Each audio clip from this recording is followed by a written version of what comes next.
Bismillahirrahmanirrahim. Assalamualaikum warahmatullahi wabarakatuh. Waalaikumsalam warahmatullahi wabarakatuh. Halo teman-teman, balik lagi di podcast Ngobrolin Hidup. Karena hidup banyak cerita, yuk obrolin aja. Oke, di episode kali ini bareng aku, Faris. Gimana nih kabarnya kawan ngobrol semuanya? Semoga dalam keadaan baik-baik ya, sehat selalu, segala urusannya diberi kelancaran. Nah, di episode ini cukup spesial. Oh ya, ini tuh di-record ketika puasa dan insya Allah akan rilis setelah lebaran ya teman-teman, karena topik yang mau kita bahas cukup relate sama hal-hal yang sering kali terjadi saat setelah lebaran. Ya, di sini kita akan bahas ya, ngobrol sedikit panjang lebar juga nggak masalah sih. Nanti sama salah satu mbak yang dulu pernah aku kenal di perkuliahan. Kenalan dulu dong mbak. Ya, kenalin, namaku Dewi. Dulu kakak tingkatnya Faris di FSM. Faris jurusan statistika ya? Iya mbak. Ya, statistika. Nah, aku jurusan fisika. Kebetulan aku angkat 2015 dan Faris 19, ya nggak? Bener. Terus kita ketemu di Madani waktu itu LDF. Nah, terus singkat cerita, deket-deket, terus sering ngobrol. Nah, terus kemarin beberapa hari yang lalu dimintain tolong buat sharing-sharing tentang topik yang mau kita bahas hari ini gitu. Topiknya mau kita ya mbak. Iya. Nah, terus sekarang kesibukannya masih di rumah. Jadi setelah melahirkan masih di rumah. Ya kayaknya bakal jadi ibu rumah tangga deh, sambil nanti usaha-usaha kecil gitu deh. Masya Allah. Kabarnya baik mbak? Alhamdulillah baik, sehat semuanya. Ya, jadi juga sehat ya mbak? Alhamdulillah sehat banget. Sekarang udah bisa tengkurap, padahal umurnya masih 2 bulan kurang seminggu. 2 bulan kurang seminggu? Iya. Berarti iya masih itu banget ya mbak, masih kecil. Masih kecil banget. Tapi banyak yang bilang udah gendut, udah gede gitu deh. Tapi emang pas lahir itu mbak agak gendutan apa gimana? Iya, lahirnya itu 3,6. Nggak nyangka segede itu. Kayak aku dulu juga lumayan besar. Berapa ya? Sampai 4 apa ya kalau nggak salah. Betul, Masya Allah. Ya waktu itu pokoknya udah agak nakutin sih, karena lahirnya juga sungsang mbak. Jadi ya alhamdulillah sehat ya sekarang. Iya, alhamdulillah. Ya, berarti Mbak Dewi sekarang kesibukannya masih di rumah pas kamu melahirkan ya mbak? Iya, masih di rumah. Mbak Dewi masih ingat nggak dulu kita kenal karena apa mbak? Sebentar. Apa ya? Ya. Ingat tuh kayaknya TR2. TR ya sih? Iya, TR2 pas aku jadi panitianya gitu loh. Kan Mbak Dewi dari kaderisasi kan? Iya. Mbak Dewi yang ngurus. Nah itu aku dari benar Mbak Dewi gitu. Ya Allah. Kadang kalau ditanya dulu pertama kali ketemu pas kapan ya, aku mikir-mikir gitu. Soalnya banyak, kadang suka lupa. Tapi sama Faris enggak. Insya Allah enggak. Ya dulu pokoknya karena TR2 sih. Pas itu kan Sylvia kayak gantiin Sylvia, terus akhirnya tahu Mbak Dewi. Dulu Mbak Dewi partnernya sama Mas siapa ya mbak? Mas Aji. Oh iya, Mas Aji. Ya itu. Itulah. Nah tapi kali ini kita nggak bakalan ngobrolin itu sih, agak topik lain yang ngobrolin. Tuh basket aja kali ya mbak. Iya. Ini episode kali ini kita membahas tentang nikah muda. Nah, kalau dari Mbak Dewi, definisi nikah sendiri itu apa, Mbak? Nikah, menurut Mbak, nikah tuh bagian dari menyempurnakan separuh agama ya. Jadi nggak main-main. Dan waktu mutusin buat nikah juga butuh pertimbangan juga, terus butuh keyakinan yang kuat dari diri Mbak Dewi sendiri gitu. Udah siap belum nih buat nikah gitu kan? Soalnya kan nikah nggak cuman sebentar gitu kan, tapi selamanya, dunia akhirat gitu. Benar-benar. Ya karena nikah ya ibadah seumur hidup ya, Mbak. Ya nggak sih? Betul banget. Emang Mbak Dewi umurnya berapa sih, Mbak? Mbak Dewi kan nikah tahun lalu ya. Tahun lalu itu Mbak Dewi nikah sebenarnya udah masuk 22 tahun, cuman kurang sebulan.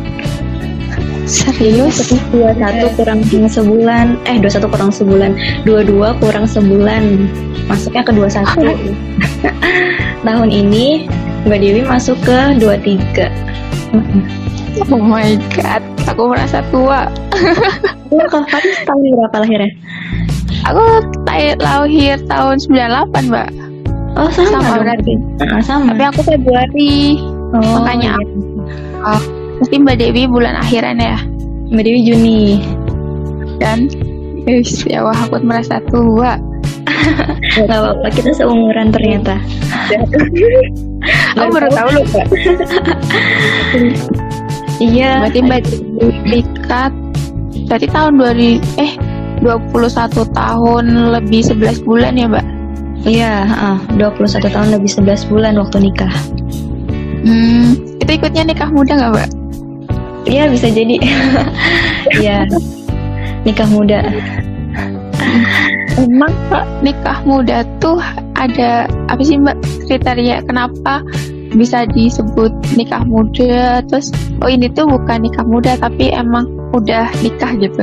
Apa ya, gimana ya? Kan ada kadang nantinya beda ya. Iya. Karena mungkin karena ini kali ya sebutan di masyarakat nikah muda. Sebenarnya kesiapan nikah itu kan nggak dilihat dari umur ya. Kalau kita udah siap ya harusnya disegerakan gitu kan. Nah, kebetulan waktu itu sebenarnya Mbak Dewi cerita sedikit ya. Mbak Dewi itu planning nikah umur 23 tahun. Nah, tapi sebelum itu udah berdoa tentang jodoh gitu kan. Nah, terus ternyata Allah ngasih jodoh Mbak Dewi itu di usia 22 tahun. 21 jalan 22. Nah, itu speechless banget sih pas tahu misalnya ada orang yang pengen serius sama Mbak Dewi kayak gitu kan. Nah, terus minta saran dari orang tua gimana, orang tua setuju. Terus waktu itu kan lewat jalur taruh juga kan. Pas lewat jalur taruh tuh minta masukan juga tuh dari guru ngaji Mbak Dewi, dari perantara Mbak Dewi gitu kan. Gimana gitu kan. Terus kriterianya gimana orangnya. Dan alhamdulillah terus pas sholat istikharah langsung mantep gitu. Terus kan Mbak Dewi minta kalau misalnya memang jodoh dimudahkan, dilancarkan. Alhamdulillah dimudahkan semuanya, dilancarkan semuanya gitu. Insya Allah. Berarti bukan sesuai target ya, Mbak, malah lebih dulu. Iya, benar, lebih dulu. Target Mbak Dewi kan tahun depan, malah tahun sebelumnya udah didatengin. Tapi pas itu berarti emang maksudnya itu bilang Mbak Dewi kalau mau ada niat baik gitu ya untuk mempersuati Mbak Dewi. Terus kan itu kan gak sesuai sama targetnya Mbak Dewi. Mungkin Mbak Dewi kan ada planning yang lainnya gitu ya, Mbak. Nah, kenapa sih akhirnya Mbak Dewi memutuskan ya udah gitu? Awalnya Mbak Dewi kan berpikiran gini, kalau misalnya ada seseorang yang datang untuk melamar, jadi ada niatan baik dan dia solih, terus nggak ada kriteria yang nggak harus Mbak Dewi tolak, kenapa harus ditolak gitu kan? Karena nggak baik juga kan kalau menolak seseorang yang nggak ada kriteria yang harus kita tolak gitu kan. Nah, terus pas sholat istikharah juga mantep gitu loh dia. Jadi ya udah bismillah gitu. ya awalnya juga speechless, kaget lah, seriusan nih gue mau nikah, bukan, padahal kayaknya kayak belum siap gitu kan. Terus kayaknya masih ada list-list yang belum tercapai gitu kan. Terus ya bismillah gitu kan, ini nikah nggak ngehalangin list-list kita itu gitu. Iya.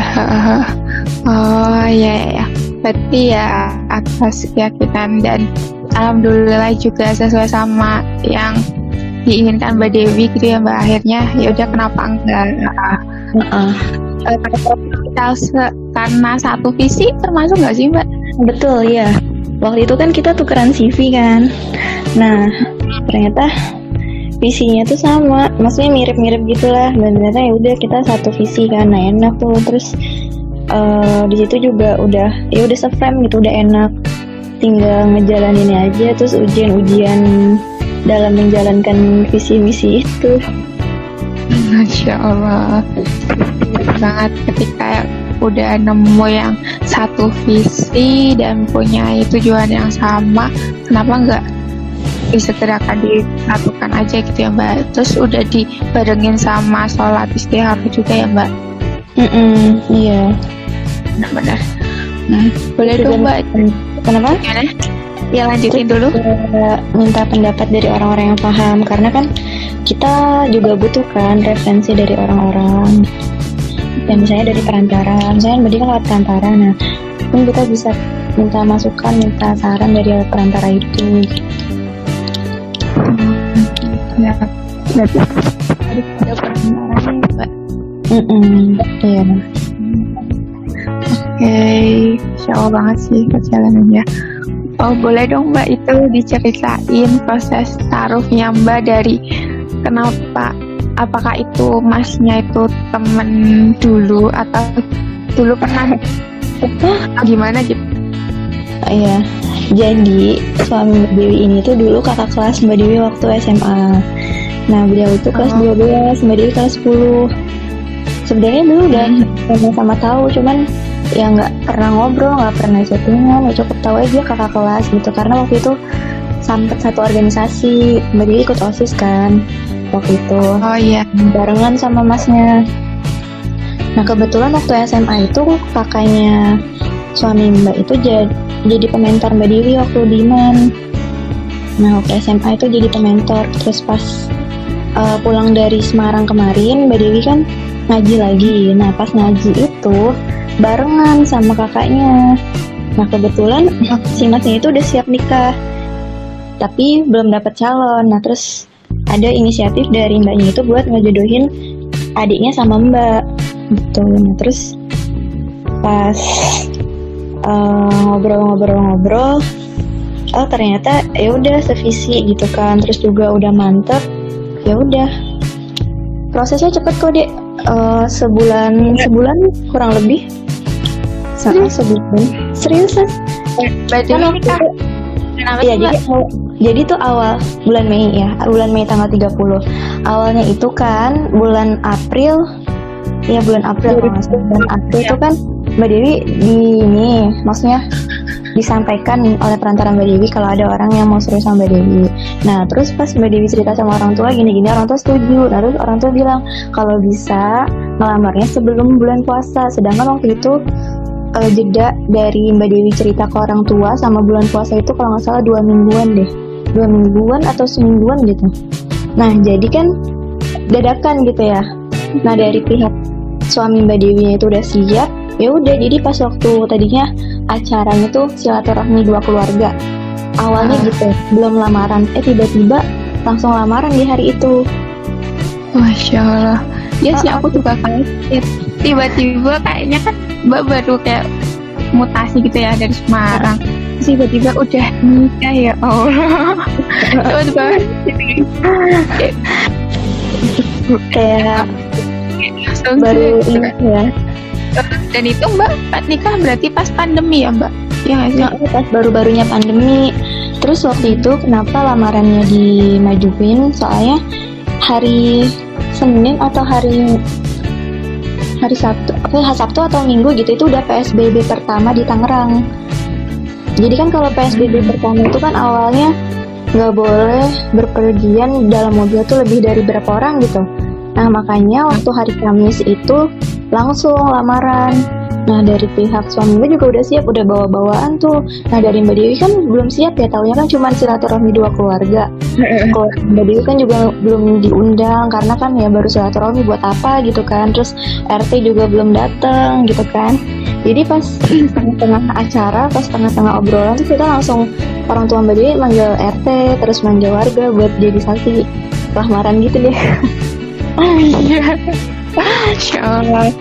Berarti prosesnya dari kenal yang itu, yang dikenalin sama kakaknya masnya, suaminya Mbak Dewi ya berarti ya Mbak? Iya. Terus akhirnya tukeran CV. Iya, tukeran CV. Pas baca CV-nya, udah sesuai, maksudnya sevisi gitu kan, se-frame, bismillah gitu kan. Terus pas sholat istikharah juga kok mantap, sholat tadi kok mantap gitu kan. Berarti waktunya nggak ada sebulan dong Mbak ikutnya ya? Buat dari peran CV. Ya sekitaran sebulan dari April sampai Mei, sampai nikah tanggal 30, sebulan lebih, berapa minggu gitu. Dan itu ada aku masih bingung sih, kayak proses taruh kan kayaknya beda-beda ya Mbak. Kayak ada yang benar-benar, maksudnya ada pertemuan dulu lah antara kedua belah pihak buat saling kayak ngobrol atau apa gitu. Nah kalau Mbak Dewi sendiri berarti ada, Mbak Dewi kan waktu itu lagi pandemi, jadi ketemuannya tuh lewat video call. Jadi by WA. Jadi Mbak Dewi, perantara Mbak Dewi, terus perantara dari suami Mbak Dewi sama suami Mbak Dewi. Nah kita video callan gitu, terus saling tanya-tanya. Tapi waktu itu nggak begitu lama sih tanya-tanyanya, tergantung dari masing-masing pihak. Kalau misalnya ada list-list pertanyaan yang mau ditanyakan kan juga bisa langsung disampaikan. Waktu itu Mbak Dewi udah terjawab di CV-nya. Oh alah, jadi nggak banyak gitu ya buat konfirmasi. Terus juga udah nanya juga kan lewat perantara, terus dari perantara Mbak Dewi nyampein ke perantara suami Mbak Dewi juga kan udah gitu. Kalau menurut Mbak Dewi sendiri, kalau ta'aruf tapi tanpa perantara tuh gimana Mbak? Ta'aruf tanpa perantara? Gimana ya? Tergantung sih. Ada yang orangnya tuh dia udah kenal lama nih sama orang ini. Nah dia udah, misalnya si A tuh udah kenal lama sama si B. Dia si A ini udah ada niatan nih pengen nikahin si B, tapi dia nggak macarin si B gitu kan. Nah terus tiba-tiba langsung datang ke rumah orang tuanya. Itu nggak masalah sih kalau menurut Mbak Dewi, karena kan mungkin mereka udah saling kenal, udah saling tahu gitu lah ya. Nah tinggal kemantapan hati dari masing-masing mempelai gitu lah, si A sama si B. Nah karena dia juga punya teman yang kayak gitu ada, tapi ya lebih baik pakai perantara, karena kan ya namanya juga dua orang yang belum muhrim gitu ya Dek ya. Iya. Nggak tahu lah kayak gimana ujiannya gitu. Ya. Berarti ya lebih baiknya ada perantara ya Mbak, biar tetap terjaga antara si perempuan sama laki-lakinya gitu, untuk komunikasinya gitulah ya. Kayak gitu. Oke. Nah kalau dari Mbak Dewi sendiri ada nggak sih Mbak kayak tantangan yang Mbak Dewi rasakan gitu sebelum menikah? Mungkin ada keraguan atau apa gitu Mbak? Ada, ya namanya juga orang mau menikah pasti kan ada ujiannya ya. Nah itu Mbak Dewi ujiannya itu datang dari keluarga yang di Jawa. Nah jadi kan mungkin karena masih tabu ya, ta'aruf itu kayak gimana gitu kan. Terus kok ujuk-ujuk nikah gitu, terus nggak kabar-kabar, tiba-tiba udah lamaran kayak gitu kan. Ya mungkin karena kondisinya pandemi, jadi kan belum bisa silaturahim ke sono, ke Jawa kan. Terus juga ngabarnya juga cuman by telepon. Nah mungkin dari situ kayak salah paham, terus kayak apaan sih ini kok tiba-tiba nikah gitu kan, seriusan gitu. Terus juga ya gitu deh ujiannya waktu itu dari Mbak Dia kayak gitu. Dari keluarga ibu sih waktu itu yang kayak gitu. Cuman kalau dari keluarga bapak Alhamdulillah setuju, karena kan sebagian besar di Tangerang kan, cuman ada Le yang di Magelang itu doang. Jadi ya setuju aja, alhamdulillah gitu. Kayak Terus mungkin kaget ya, kayak kaget mungkin ya, maksudnya Iya. tiba-tiba mau nikah. ya, terus juga mungkin agak tersinggung kali ya, kok lamaran nggak diundang saudara-saudaranya gitu. Iya. Terus akhirnya gimana? Berarti Ya, dipahami. Akhirnya dipahamin gitu kan, dijelasin. Ya meskipun waktu itu masih begitu, masih ada kayak masih belum nerima gitu, tapi ya karena udah dari orang tua Mbak Dewinya setuju, ya nggak apa-apa gitu kan. Terus juga dari keluarga bapak juga udah setuju, ya udah dukung. Alhamdulillah waktu itu pernikahan tetap berjalan. Ya, Berarti lebih ke itu ya Mbak, keluarga. Kalau dari dalam diri Mbak Dewi itu ya belum, nggak ada pasangan. ada ada ujiannya Ada tuh yang banyak sudah mantap. pernikahan tuh. Kadang itu pernah nih. Kemarin tuh sempat Mbak Dewi kayak pengen apa dibatalin aja ya gitu kan. Terus Mbak Dewi bilang tuh ke perantara Mbak Dewi, terus kata beliau, kamu nggak kasihan sama orang tua kamu udah nyiapin sebanyak ini, terus juga gimana nanti ke depannya gitu-gitu kan. Terus juga lagi ini salah pahamnya masih bisa dilurusin, masih bisa dijelasin tuh. Terus ya udah akhirnya Mbak Dewi mencoba untuk dewasa ya, mencoba untuk berpikir ke depan. Terus akhirnya udah dilanjutin aja gitu. Berarti sempat ada keraguan di hati ya Mbak? Iya. Iya. Akhirnya Cuman akhirnya bisa dijelasin, dilurusin lagi kayak gitu. baik, insya Allah. Emang ya kalau mau nikah tuh ada aja yang bikin ragu. Apalagi mungkin karena cepatnya itu atau gimana sih Mbak? Nah, bisa jadi karena itu juga gitu kan. Terus juga karena apa lagi ya, mungkin waktunya yang terlalu singkat kali ya. Jadi proses ya sebenarnya ta'aruf itu kan sampai tua nanti ya, nggak cuman sekedar sampai akad terucap. Ya mungkin karena itu juga salah satu faktornya gitu. Jeda waktu yang terlalu singkat, dan juga mungkin godaan setan, bisikan setan, gini-gini. Karena Mbak Dewi waktu itu udah dikasih tahu sama perantara di suami Mbak Dewi, kalau orang mau nikah tuh ujiannya berat gitu kan.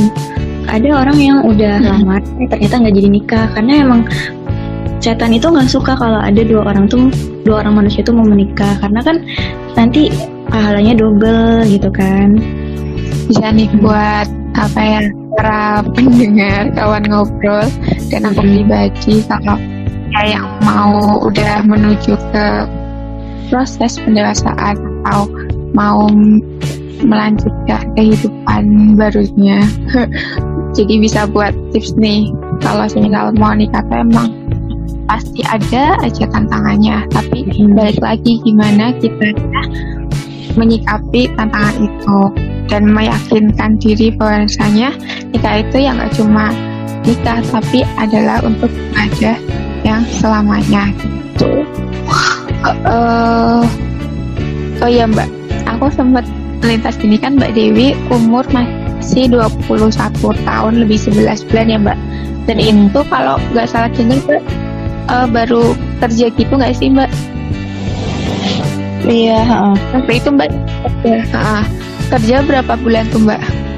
Jadi sebenarnya Mbak Dewi itu dari pas mutasi Semarang ke Tangerang tuh udah langsung kerja kan, sempat kerja di LIPI. Nah terus setelah di LIPI Mbak Dewi off di rumah 2 bulanan. Terus Januari Mbak Dewi mulai kerja, mulai jadi guru waktu itu. Jadi dari Januari ke Mei, berapa bulan? Mei, Januari, Februari, Maret, April, Mei, 4 bulanan ya. Nah 4 bulanan. 4 bulan ya. Terus Mbak Dewi menikah. Nah waktu itu Mbak Dewi setelah menikah Mbak Dewi masih tetap kerja waktu itu. Nah kayak bulan Juli tuh Mbak Dewi udah mulai hamil kan. Juli Mbak Dewi hamil. Nah pas trimester pertama Mbak Dewi tuh maboknya parah. Jadi bulan Oktober Mbak Dewi resign. Setelah UTS Mbak Dewi resign.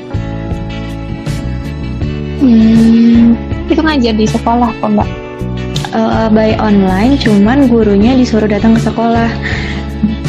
Jadi standby. Kalau misalnya ada siswa yang nggak paham, siswa bisa datang ke sekolah nanyain langsung ke gurunya gitu. Oh alah, ya kan masih daring ya Mbak, jadi nggak mungkin full di sekolahan. Iya.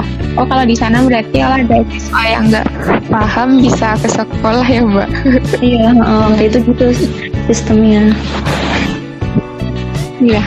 Nah aku mau tanya nih Mbak, kan Mbak kayak baru merasakan beberapa bulan kerja, terus pada akhirnya buat nikah, dan ya pasti kehidupan menikah tuh ada ngurus suami, ngurus anak gitu kan ya Mbak. Gak sempat merasa kayak aduh kok aku jadi nggak kerja kayak gitu nggak sih Mbak? Ya kan Mbak pasti pikirnya setelah ini kerja di sini merasakan kayak jadi apa sih, jadi pegawai gitu nggak sih Mbak? Pernah ngerasain kayak gitu. Kayak pengaktualisasian dirinya kok kayak kurang. Sebenarnya kerja buat Mbak Dewi itu bukan buat cari uang doang, tapi kayak buat aktualisasi diri. Kayak orang yang udah biasa aktif di kampus terus setelah lulus nggak ngapa-ngapain gitu kan, kayak di rumah aja tuh kayak rasanya tuh kayak nggak enak, bosen gitu. Jadi kayak butuh kesibukan yang bisa bikin kita tuh senang gitu. Kalau bagi Mbak Dewi mengajar itu senang karena ketemu banyak orang kan, terus kita kayak ada feedback gitu loh. Ada feedback kayak yang tadinya berangkat ke sekolah moodnya jelek, pas sampai ke sekolah ketemu anak-anak tuh udah berubah moodnya, jadi ketawa, jadi ikutan ketawa gitu-gitulah. Nah terus juga pas kemarin udah mulai resign ngerasa aku harus bisa cari kesibukan lain nih gitu kan. Kayaknya kalau diam-diam di rumah doang bosen, terus juga gak ngapa-ngapain kan. Kalau kerjaan rumah udah selesai ya udah tiduran, baca buku juga udah baca buku, terus ntar tidur lagi, kayak gitu. Pasti benar-benar memang ada pastinya juga ya Mbak. Dan itu keputusan Mbak Dewi buat keluar kerja emang dari diri Mbak Dewi juga apa gimana tuh Mbak? Ya, karena kan pertimbangannya waktu itu Mbak Dewi kan lagi hamil, nggak mungkin kan Mbak Dewi egois, maksudnya memaksakan kondisi yang lagi kayak gini tetap kerja. Dan waktu itu juga kondisinya pandemi dan gajinya juga kan, gaji guru honorer berapa sih, maksudnya yang nggak tinggi-tinggi banget gitu lah ya, bahkan ya cenderung kecil, apalagi guru honor gitu kan. Ya udah pertimbangannya itu sih, terus memutuskan ya udah buat di rumah sambil nanti usaha kecil-kecilan gitu. Prioritasnya kan sekarang kalau udah nikah udah berubah, udah nggak cuma diri sendiri, tapi kan juga ada keluarga, nanti ada anak, ada suami kayak gitu. Bener banget. Karena kalau udah nikah ya nggak mungkin egois sama diri sendiri ya Mbak. Iya benar. Ada tanggung jawab yang harus kita jalankan gitu, terutama ya menjadi seorang istri gitu ya Mbak, ngurus rumah tangga, terus ngurus yang lainnya gitu. Dan itu berasa banget setelah punya anak, dia berasa double. Nggak kebayang kalau misalnya juga pulang-pulang udah capek, mungkin ngomel-ngomel terus saya. Ini aja Mbak Dewi, alhamdulillah dibantu sama ART, maksudnya udah agak ringan gitu kan. Sebelum-sebelumnya kan Mbak Dewi belum ada ART, jadi kayak tungsing gitu kan. Kerjaan belum kolong, keteter gitu. Ya sih benar. Berarti emang kalau aku agak bisa nyimpulkan, kan emang kehidupan setelah menikah tuh beda banget sama kehidupan pas kita masih sendiri gitu ya Mbak. Kalau kitanya belum siap juga nanti bakalan kaget juga nggak sih Mbak? Bener-bener dimulai dari manajemen diri dulu sih sebenarnya, manajemen diri kita. Tapi kehidupan setelah menikah itu bisa membuat kebiasaan kita sebelum menikah itu bisa berubah. Apa tuh Mbak emangnya? Iya bener. Ya nggak tahu ya, mungkin itu salah satu ujiannya kali ya. Kalau Mbak Di sih ngerasainnya gitu. Ya jadi kayak misalnya kita sebelum menikah udah biasa gini. Setelah menikah mungkin karena ada seseorang yang baru di kehidupan kita. Nah mungkin bisa jadi penyemangat atau bisa sama-sama down-nya gitu-gitulah pokoknya. Kalau yang Mbak Dewi rasakan banget perbedaan antara pas Mbak Dewi masih sendiri sama udah menikah apa Mbak? Ya bisa sama-sama bagus bareng-bareng, bisa saling menyemangati kayak gitu. Ya terus kalau saling evaluasi diri masing-masing itu tidak. Oh, jadi lebih semangat. Mungkin karena balik lagi ke visi sama misi yang mau dijalankan juga kali ya Mbak? Iya, kayak gitu. Iya sih. Iya benar. Kalau nih, setelah menikah itu kan pasti ya ada lika-likunya ya Mbak. Terusnya apalagi yang baru ketemu sama orang, kayak baru kenal awalnya sendiri, terus jadi ada suami, terus sekarang Mbak juga udah punya anak gitu. Lika-likunya apa Mbak kalau nikah muda yang Mbak rasakan? Kedewasaan diri. Kadang kalau kita lagi kondisi normal nih, kita bisa ngontrol emosi, kita bisa berpikiran jernih. Cuman kalau lagi nggak kondusif nih, kayak misalnya sekarang Mbak udah punya anak lagi rewel, itu kadang emosi itu kayak belum bisa terkontrol gitu. Dia jadi kayak suami nggak salah disalahin kayak gitu. Itu sih. Terus mengontrol finansial, nah itu juga perlu banget. Kayak sekarang kan kebutuhannya nggak cuma kita doang kan, pasti ada kebutuhan buat suami, itu juga yang udah punya anak pasti juga buat anak. Nah itu juga harus bisa ngontrol, harus bisa ngaturnya gimana biar cukup, biar bisa nabung gitu kan. Yang nggak harus banyak gitu nabungnya, yang penting kita punya celengan buat nanti suatu-waktu kita butuh gitu, kayak dana darurat. Itu penting banget kalau udah rumah tangga, karena kan kita nggak tahu ya, nanti tiba-tiba ada keluarga yang butuh pinjaman, atau ada kondangan, atau ada acara yang dadakan kayak gitu kan, nggak bisa diprediksi kan. Iya benar. Emang harus emang banyak banget yang dipikirin setelah menikah gitu ya Mbak. Iya. Oh ya Mbak, gini, kemarin tuh ada yang tanya ke aku, teman sih, kayak teman. Dia tuh tanya gini, kamu milih cowok tuh kriterianya kayak apa sih? Maksudnya kayak apakah yang harus punya rumah sendiri atau apa gitu. Nah kalau menurut dari sudut pandang Mbak Dewi, materi seperti itu tuh penting nggak sih Mbak? Materinya seperti apa? Jadi jadi Mbak Dewi itu prinsipnya dulu sebelum menikah, Mbak Dewi nggak begitu memandang materi. Ya misalnya, karena Mbak Dewi waktu itu pernah baca salah satu hadis yang bunyinya kalau misalnya kita nikah karena si cowok itu kaya, nanti setelah menikah harta itu bakalan habis. Terus kalau kita nikah sama seseorang, cewek atau cowok, karena kecantikannya, nanti setelah menikah kan dia juga bakalan mudar ya kecantikannya atau kegantengannya. Nah terus kalau misalnya dia nikah karena kedudukannya, kan nanti setelah menikah kedudukannya itu kan nggak selamanya gitu kan. Nah itu sih yang Mbak Dewi pegang banget. Jadi Mbak Dewi itu nikah nggak mau karena kaya, karena uangnya, atau karena ketampanannya, atau karena kedudukannya ya. Itu ya karena Allah gitu kan, karena ibadah. Ya sebisa mungkin tuh dilurusin gitu, nikahnya tuh buat ibadah gitu, jangan sampai nanti nyesel gitu.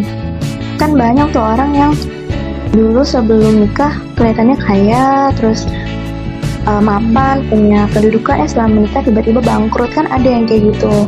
Ya mungkin bukan bagi suzon, mungkin dulu pas nikah niatnya salah atau gimana gitu, atau ujian dari Allah gitu kan. Iya sih, kalau ya emang ada ujiannya gitu ya Mbak. Tapi yang harus digaris bawah itu, materi itu juga perlu gitu kan, karena gak mungkin kan kita nikah, kita berkeluarga, terus kita nggak ngebahas soal ekonomi gitu kan. Pasti juga nanti itu penting banget gitu loh, karena setelah kita menikah itu paling sensitif itu soal ekonomi kayak gitu. Jangan sampai nanti gara-gara ekonomi malah berantem, terus malah ribut, ujung-ujungnya malah nauzubillah jadi pisah kayak gitu kan. Itu juga perlu gitu, cuman ya harus dilurusin lagi niatnya. Tapi dulu sempat ada kayak obrolan masalah nanti kita setelah menikah mau misal tinggal sama orang tua atau apa gitu Mbak. Nah, obrolan kayak gitu juga penting nggak sih Mbak buat diobrolin sebelum ada akhirnya benar-benar kita memutuskan untuk bersama gitu. Iya, ada obrolan kayak gitu. Waktu itu Mbak Dewi pengennya nggak serumah sama orang tua ataupun mertua, karena Mbak Dewi pernah baca buku dan pengalaman kalau misalnya kita tinggal sama orang tua atau tinggal sama mertua, pasti kan nanti pola asuh ke anaknya juga pasti ada ikut campur dari orang tua atau mertua gitu kan. Itu juga nanti pas kita rumah tangga juga rasanya tuh beda gitu kan. Kalau misalnya kita sendiri, kita kan bisa belajar mandiri, terus juga kita belajar nyelesain masalah sendiri tanpa campur tangan orang tua atau tanpa campur tangan mertua. Nah, itu menurut Mbak Dewi lebih mendewasakan gitu dibandingkan kita campur mertua atau campur orang tua gitu. Jadi nggak leluasa tuh. Iya sih benar, aku juga setuju banget kalau misal nanti emang pas setelah nikah ya baiknya gitu ya Mbak, meskipun nanti belum ada rezeki buat beli rumah, setidaknya kita bisa kayak mengontrak gitu. Karena kalau kita tinggal nggak bareng sama orang tua atau mertua tuh manajemennya juga lebih tertata gitu nggak sih Mbak, kayak nggak ada rasa sungkan, kayak ya udah ini rumah aku yang manajemen gitu sama keluarga aku gitu. Iya betul, kayak gitu. Iya bener. Ya Faris sudah siap ini. Insya Allah Mbak, bulan depan. Kalau nggak bulan depannya lagi. Bulan depan ya. Amin. Ya udah ada ya Mbak. Cuma ya emang tinggal nanti nunggu. Emang ya kayak tadi yang Mbak Dewi bilang, kalau ada yang emang baik datang dengan visi yang sama ya kenapa enggak gitu. Tapi kalau misal nanti ternyata melebihi target ya mungkin emang jalan. Iya benar, buat apa ya, terus memperbaiki diri, terus mengimprove diri juga kan gitu. Iya benar. Karena ya emang menikah bukan tentang cepet-cepetan gitu ya Mbak. Bener banget. Apalagi kan sekarang kalau ngeliat menikah rasanya pengen nikah. Terus kalau yang udah umurnya masuk usia nikah nih, misalnya 24 ke sana atau 23 ke sana kan pasti ada rasa-rasa kok gue belum nikah ya, tuh ditanya sama orang tua gitu. Apalagi kan nanti habis lebaran ketemu saudara-saudara, kapan nikah gitu kan. Ya alhamdulillah aku masih belum ditanyain. Kayaknya masih belum pantas sih, karena mereka ngeliat aja kirain kayak masih sekolah gitu Mbak. Jadi ya gitu, kayak mungkin belum belum ada wajah-wajah memang menuju ke sana. Iya. Tapi harus juga disiapkan deh, jangan sampai nanti pas udah waktunya kita bingung. Sebenarnya waktu itu Mbak Dewi sempat ini kan dengar kajian yang setiap Selasa pagi. Aduh, anak Mbak Dewi nangis. Nggak apa-apa Mbak, itu ituin dulu, nggak apa-apa. Udah sama abinya. Anak ibu kira apa perempuan? Perempuan. Alhamdulillah. Wah, namanya siapa? Haula. Maula. Haula. Haula. Wish, Masya Allah. KHOULAH. Haula. Tapi aku nggak ngerti artinya sih. Artinya nanti cari di Google. Ya, ya sih emang. Nah, kayak baku dulu sih Mbakku kan juga dulu. Mas kayaknya kayak Mbak Dewi deh, cepet banget. Itu tuh nikah tuh umurnya kayaknya 22 tahun apa ya, dan setelah baru 1 tahun dia langsung hamil dan punya anak. Terus akhirnya nanti lucu deh. Aku pengen Mbak. Nah, terakhir nih Mbak Dewi apa? Lanjutin dulu aja. Tadi kan sempat kepotong ya. Yang apa? Yang tadi harus disiapkan dari sekarang, yang tentang jodoh itu loh. Kan tadi sempat kepotong yang Mbak Dewi bilang kalau misalnya dari sekarang tuh harus disiapkan, salah satunya banyak berdoa tentang apa, tentang kriteria jodoh bisa, terus nanti kedepannya mau gimana, karena itu nentuin banget. Jujur Mbak Dewi merasa doa Mbak Dewi dikabulin sama Allah. Insya Allah. Oh ya, ngomong-ngomong doa, nyebutin nama orang di doa boleh nggak sih Mbak? Nah itu kayaknya wallahu alam ya, cuman kan seharusnya kalau kita udah siap nikah kan sama siapa aja gitu ya yang udah siap nikah juga. Kalau misalnya ada seseorang, berarti hati kita ada kecondongan ya. Jadi sebenarnya nikah itu kan ada kecondongan, cuman kalau menyebutkan nama doa boleh sih, kalau berdiri boleh, cuman ya wallahu alam deh. Tapi lebih ke kriteria sama sebenarnya Mbak Dewi pingin apa ke depannya gitu ya Mbak, yang harus minta, dan ya yang terakhir serahin aja, karena insya Allah yang Allah beri ke kita itu yang terbaik ya Mbak. Iya, benar banget. Nah ini yang terakhir nih Mbak, misal nih kalau ada para kawan ngobrol atau pendengar yang mau menikah muda, kira-kira apa sih hal yang perlu mereka siapin gitu? Hal yang perlu mereka siapkan untuk apa tadi, sempat kurang kedengaran? Untuk menikah muda. Oh, untuk menikah muda. Oke, persiapannya yang pertama itu ilmu. Nah, karena kalau misalnya kita nikah tapi kita nggak ada persiapan ilmu kan pasti bingung kan. Nah, terus yang kedua, persiapan finansial juga perlu. Karena nikah itu juga butuh biaya gitu kan, terutama yang laki-laki, karena kan dia mau mempersunting seorang anak dari orang lain kan, kayak gitu. Terus yang ketiga jasmani, ya harus sehat lah, kalau misalnya nanti sakit-sakitan gimana kayak gitu kan. Terus kan juga kalau pengen punya keturunan yang sehat kan juga harus sehat juga orang tuanya gitu kan. Terus apalagi ya, ilmu, finansial, jasmani rohani, ya ini jasmani rohani. Terus yang ketakwaan, keimanan.